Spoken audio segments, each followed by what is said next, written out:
Priscilla throws a chair at Elvis' sanitized reputation. It was hard to be online in 2022 without seeing pictures and videos of Austin Butler's take on Elvis Presley, a movie aptly titled Elvis, for its focus on the rock and roll megastar's rise and fall. Few people talk about Priscilla, both the movie and the forgotten woman in Elvis's life. Elvis Presley is undeniably an American icon of music, film and pop culture. But the Elvis Renaissance of 2022 cast aside many dark aspects of his life, aspects which left undeniable, lasting impacts on those around him.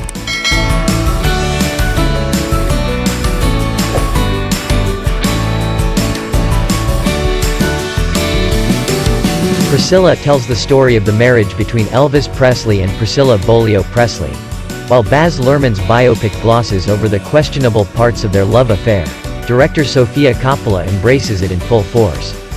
The story was adapted from Presley's 1985 biography, Elvis and Me, following the 14-year love affair between herself and the King.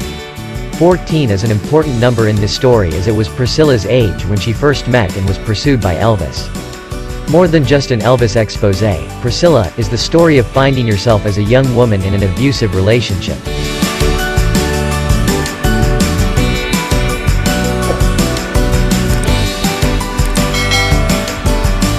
It offers a fresh perspective on the biopic genre by telling the story of a woman often forgotten. The film runs from start to finish with beautiful cinematography, sound and performances.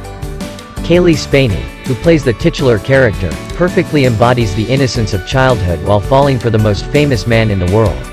Her demure, soft voice and petite character are perfectly juxtaposed with Jacob Elordi's extreme height as Elvis.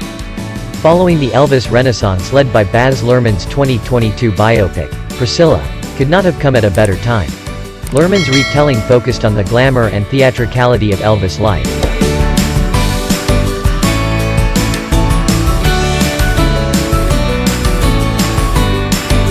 Glossing over the problematic aspects, including how Elvis stole music from black musicians and pursued a relationship with a teenage girl. Elvis portrays Priscilla like many women in history, the passive, soft-spoken, agreeable bride. Until the end of their marriage, rarely do we see Priscilla outside of a conversation with Elvis. It's true that Elvis is meant to focus on Elvis' life and his relationship with his manager Colonel Parker. But a biopic just shy of 3 hours fails to give Priscilla any real autonomy. Elvis casts her as nothing more than an accessory. Priscilla met Elvis when she was 14 years old and moved into Graceland with him before her 18th birthday.